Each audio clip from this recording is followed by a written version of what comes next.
Welcome to another episode of Unsolved Crimes with Cassie and Tony. Today we will discuss the disappearance of Morgan Nick. Morgan Nick was born in Germany to Colleen and John Nick. John Nick was in the army, but then they later went ahead and moved back to Arkansas, where this actually happened. So, Cassie, tell us a little bit about what happened that night. Yeah, so on that night, it was June 9th of 1995. Morgan and her mom, Colleen, went to a baseball game in the town of Alma, Arkansas. And there were some kids there that wanted to play with her. They kept approaching her to play. So Morgan eventually asked her mom, "Is it okay if I go play with them?" She wanted to catch fireflies. And her mom at first did say, "No, it's, too dark out." But she wanted to be a little more, in her words, she stated she wanted to give her a little more freedom. And so she said, "You know what? Go ahead. It's right here. I can see the area that she's going to go play on." So she told her, "Yes, go ahead." And it was around 10:30 at night. So she was playing with the kids. They were on top of kind of like a sandy hilltop. Shortly after, the kids came back without Morgan. Colleen asked them, "Hey, where's Morgan?" And they told her that she actually stayed behind to get sand out of her shoes, but that she was around where Colleen's car was. So when Colleen went back to her vehicle, looked around, she didn't see where Morgan was at all. And unfortunately, Morgan was from that point never seen or heard from again. Wasn't there a little girl who stated she saw her talking to a creepy old guy or man or something like that, right? Yeah, yeah. So when they called the police at around 11:07 p.m., the kids actually advised that they were approached by a creepy man.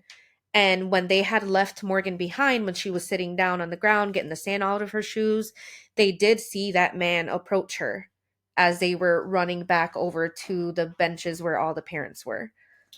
Oh wow, that's Yeah. kind of crazy. So the very first suspect that they thought about was that Charles Ray Vines. Ray Vines, Hmm. yeah, which was the same suspect for the Melissa Witt disappearance in that same area. So yeah, around 11 o'clock when the police showed up at the baseball field, they investigated the area that they had the children last seen Morgan. They went up to the Sandy Hill area, and this piece of information is actually super important. Is going to come up a little later on when we start talking about suspects. They were able to find a cigarette butt and an empty Coke can in the area. Now, I know you probably think that's not too important, but I promise you later on, you're going to really tie into that and go, wow, something so small like that is actually going to be super huge in this case. There's nowhere that I found where they tested that cigarette butt and the Coke can for any DNA. So it's, like the last case that we discussed, it's really unfortunate that they couldn't do any of this stuff, that they couldn't DNA test right then and there. They couldn't really use that evidence at the scene. So, those kids I mentioned earlier, the two that were with Morgan that night, Yeah. they told police they saw the creepy man that they mentioned. He had a white beard and he drove a red pickup truck with a white camper shell. And it was in the bed. It kind of looked like it didn't really fit. And you want to hear something crazy? Later on, someone approached the investigators Hmm. during that conversation with the kids, and they said, "Hey, I actually have my video camera and I was recording some parts of the game." Guess what was on the video recording? The pickup The truck. pickup truck with the Wow. white camper shell. Were they able to get like a license plate or anything on there? No, it was too grainy. It was too far away. It's kind of something, if you're out and about and you're recording your family or something, you're Yeah, not noticing the things in the that's true. background, That's true. so it they had it on camera, but they weren't focused on that. So none of that was included. It was just too grainy. I mean, it's the 90s. Video recordings, no one had phones. Video recordings were awful back then. So, That's true. So I'm sure there had to be more witnesses other than just that video. right. Yeah, actually, that was quite a bit. So that same red pickup truck had been seen in several other locations on that day. So the first location, there was a teenage girl. She saw the same truck around Alma, not in the same area as the baseball field. It was just kind of on the way there. And the man, it was a male driver, he approached her and was trying to kind of offer her a ride to the downtown area. Hmm. And she kind of got creeped out. She told investigators it gave her a weird feeling. He was kind of creepy. So she just, you know, declined the offer, and he kind of stayed there watching her, which made her really uncomfortable. And then she eventually just walked away because he would not leave. He was just sat in the red pickup truck just watching her. Yeah, that's pretty creepy. You would figure that the girl will give a good description at Right. that point to where the police can follow up on them. And in a small town like that, how many people will have the same exact truck? I mean, that's Right. kind of crazy, right? You Yeah. figure they would find that one pretty quick. Absolutely. Yeah. And then the second location, there was two girls playing in the north end of Alma. They were in their yard. So still in the town of Alma, and they came inside to their mom kind of screaming and crying. They were really freaked out. And so when the mom looked outside, she saw that same red pickup truck just fleeing away from her house. So I believe he probably tried speaking to, you know, the little girls as well, maybe the same thing. Hey, trying to lure them in. Um, and which is that's just with the girls being 5 and 6 and the mom not seeing it, that kind of sucks too, because at that age you can't really give much details on that besides there was a creepy man, you know, Right, with right. he was trying to get me to come to him, and so that was what was reported.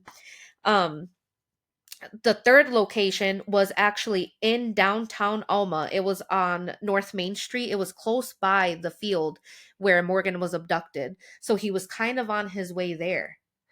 And there was a couple of teenage boys walking into the road. They kind of looked like they were baseball players, probably part of the game, Okay. get preparing for the game. And they saw the same red pickup truck again driving down, and he stopped the car to yell at them for being in the street. So they also seen him, but there were no reports on that where, you know, the boys didn't say that he was being creepy towards them. He didn't try to lure them in, but he did yell at them. And then there's a fourth location. It was on Walnut Street. That leads to kind of the upper parking lot area of the baseball game.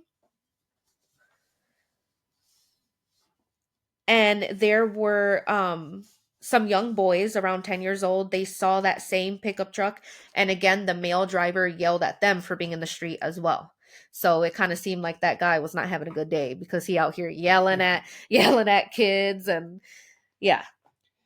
And then the location there's and then location 5 is actually the upper parking lot of the ballpark where Morgan was abducted. And his truck, of course, was seen there, like I said, on the camera recording, so we know it was there. And then location 6 was a main parking lot. That's the area that the where the truck was picked up, right? By that person's camera. Oh, correct. Yes. So the upper parking lot was where Morgan was abducted. And then location 6 being the main parking lot where everyone parked by the field. That's where his truck was seen Yeah. on camera. Yes. And then there's actually a seventh location that investigators will not release because they have stated they are doing work there. So it's got to be important. It's got to be something big that they're following a lead on for them not to release that information. Sure.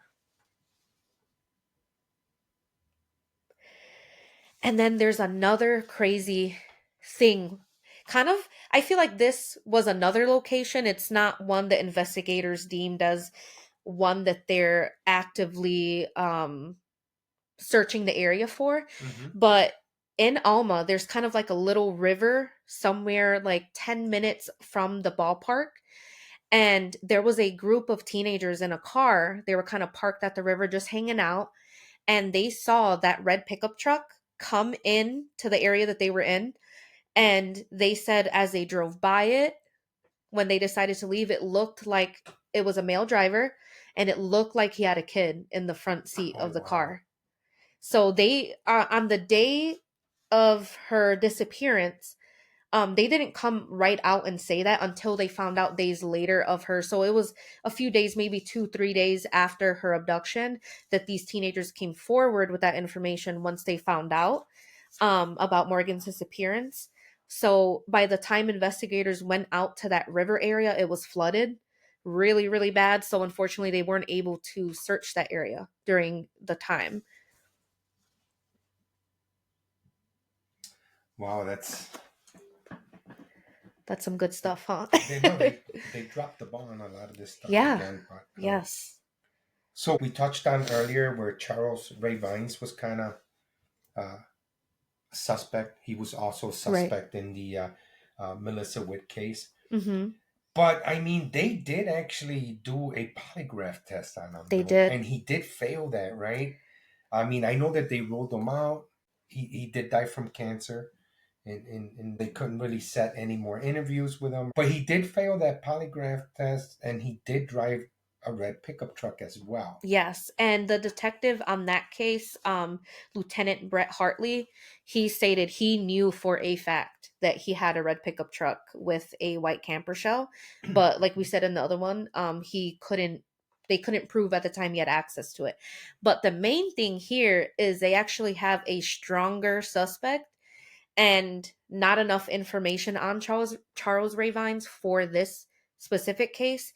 So they followed that stronger lead, which leads us to another suspect by the name of Billy Jack Links.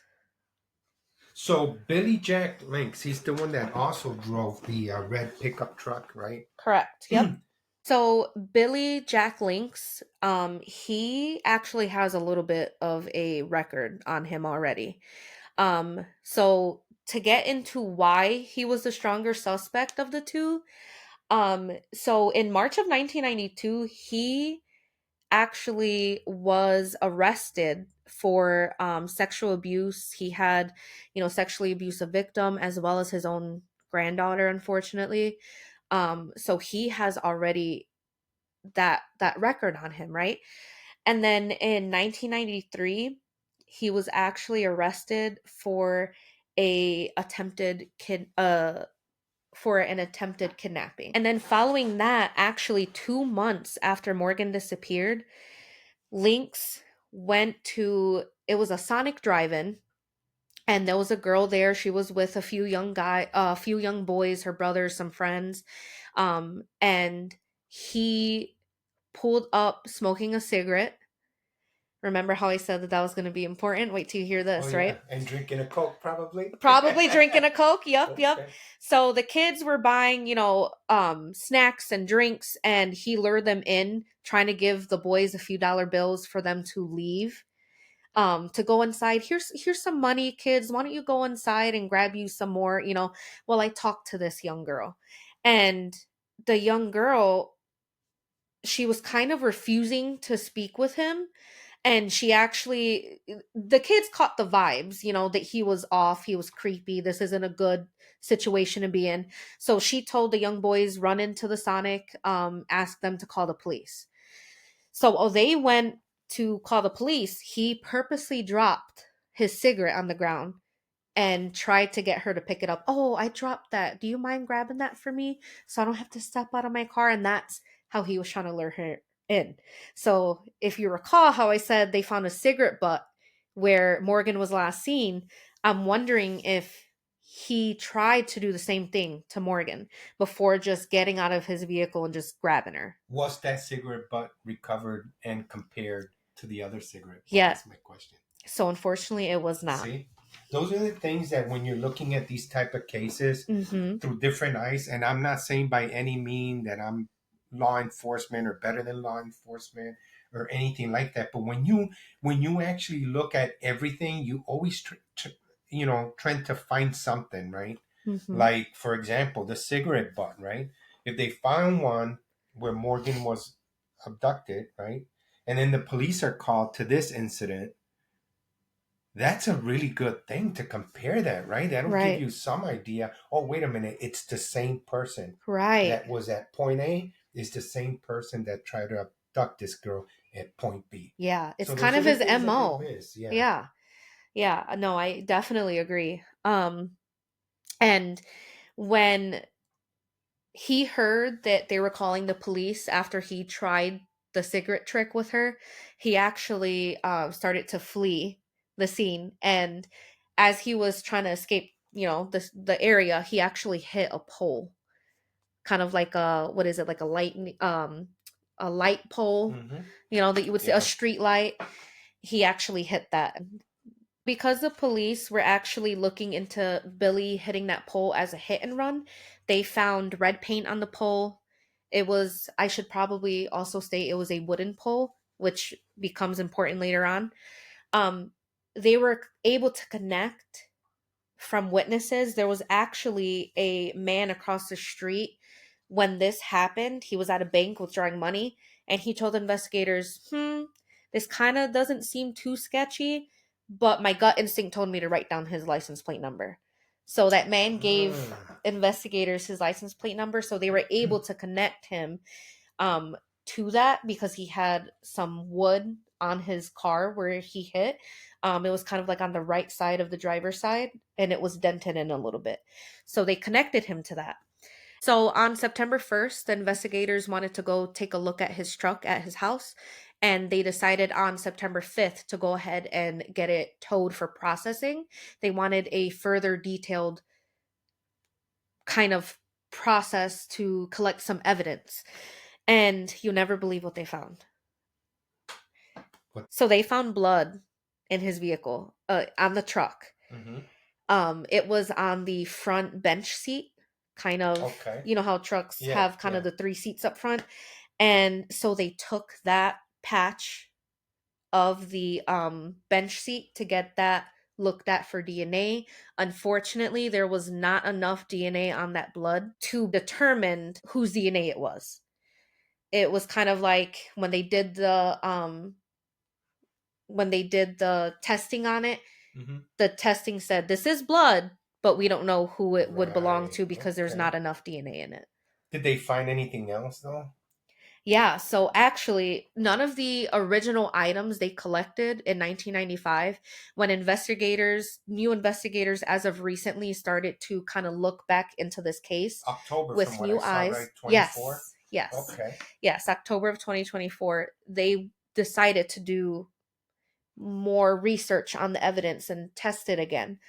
None of the original items that was collected was ever to be located. So Oh all wow. the evidence they had in 1995, they don't know where it went. But wasn't there like a strand of hair that they found? I believe. Yes, let me kind of break it down. Mm-hmm.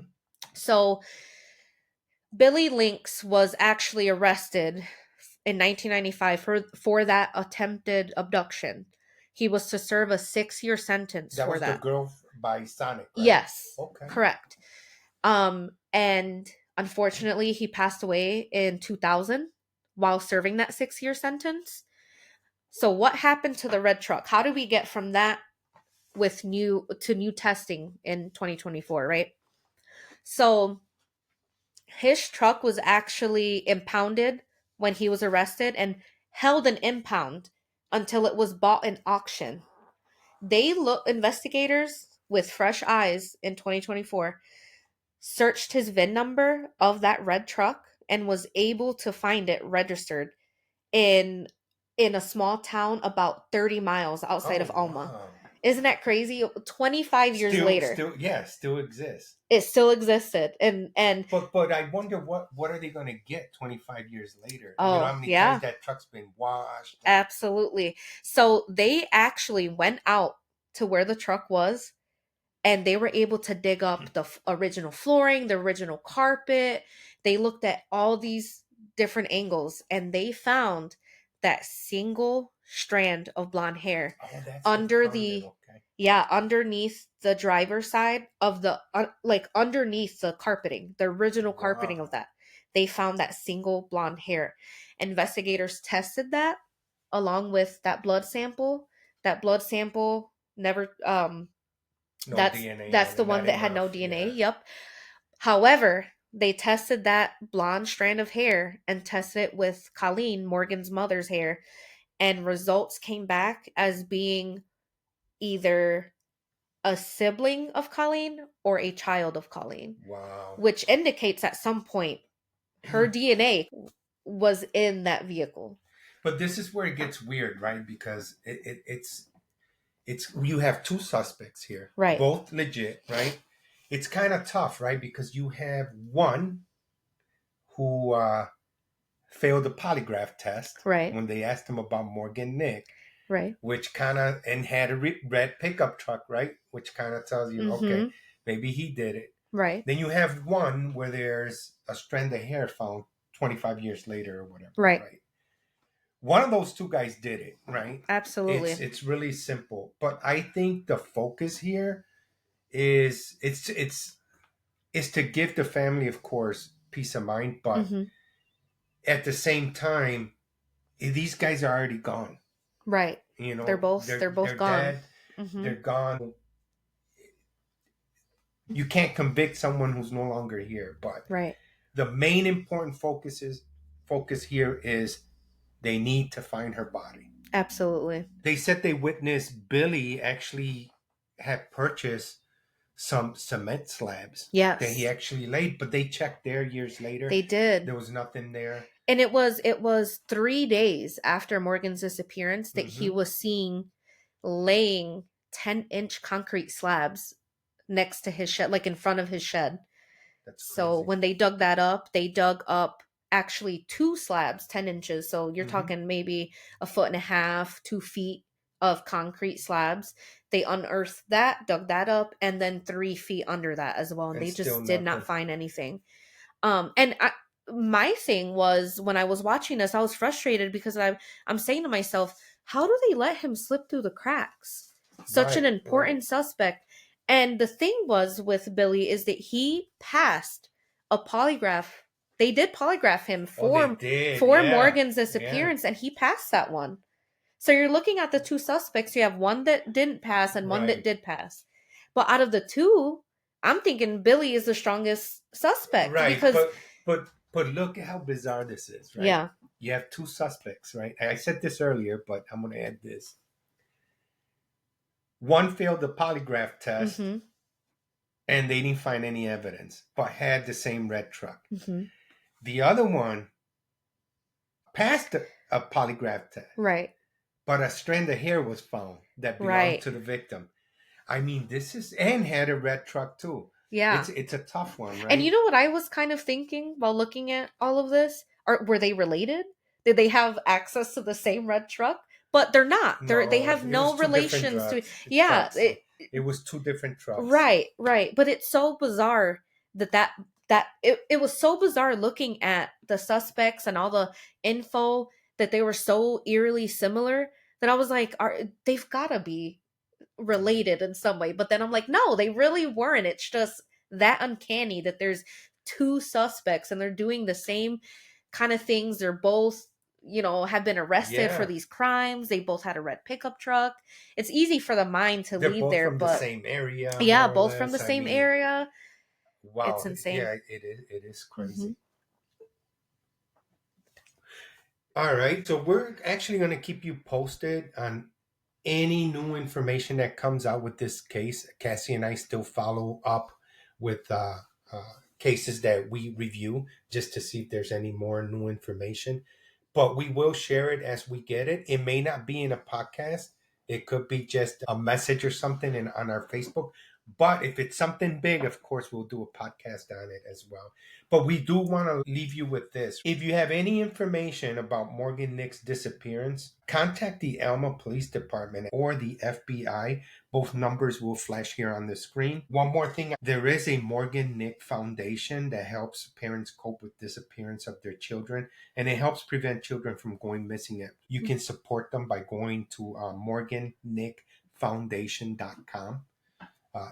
Anything would help, right? Don't forget, guys, we do have that giveaway. So make sure that you like this video.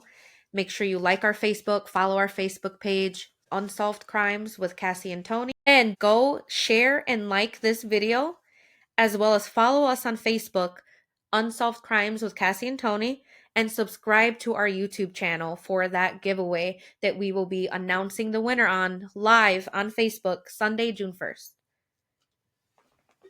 Thank you guys for tuning in.